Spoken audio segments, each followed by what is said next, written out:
Kegiatan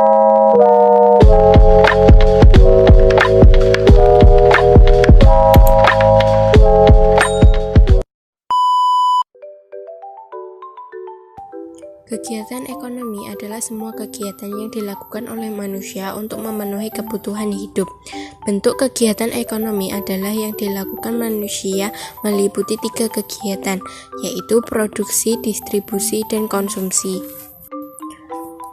Produksi merupakan kegiatan untuk menghasilkan barang untuk memenuhi kebutuhan konsumen. Kegiatan produksi dibedakan menjadi 2, yaitu kegiatan produksi yang dikelola perorangan dan kegiatan produksi yang dikelola kelompok.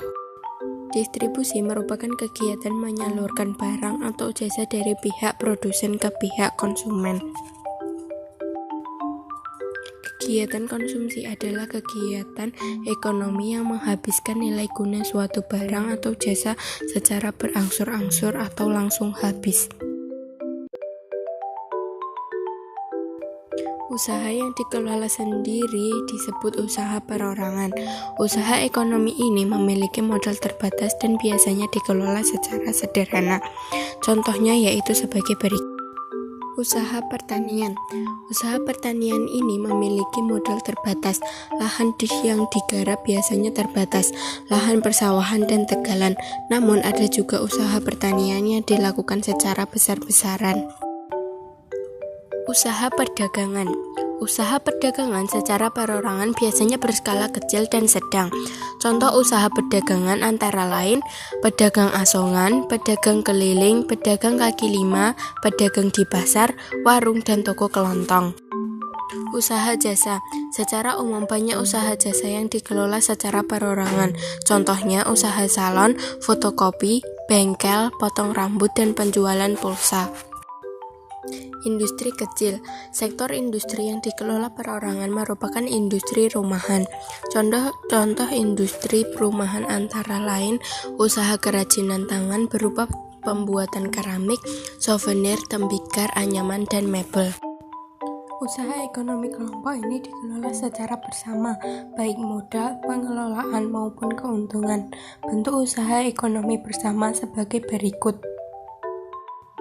BUMN, Badan Usaha Milik Negara atau Perusahaan Negara, yaitu sebuah perusahaan yang seluruh atau sebagian besar modalnya dimiliki negara. Firma.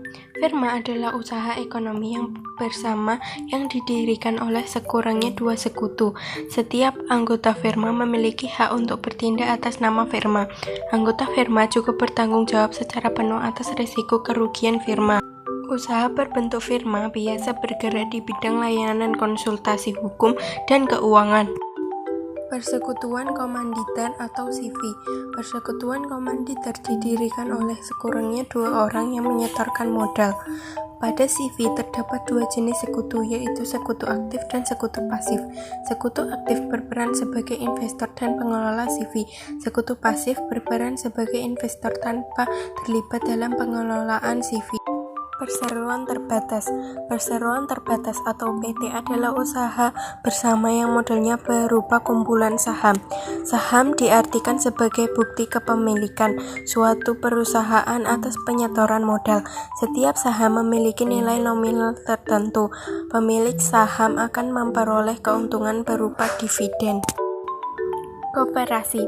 Koperasi adalah badan usaha yang beranggotakan orang-orang atau badan hukum koperasi dengan melandaskan kegiatannya berdasarkan prinsip koperasi sekaligus gerakan ekonomi rakyat yang berdasarkan asas kekeluargaan.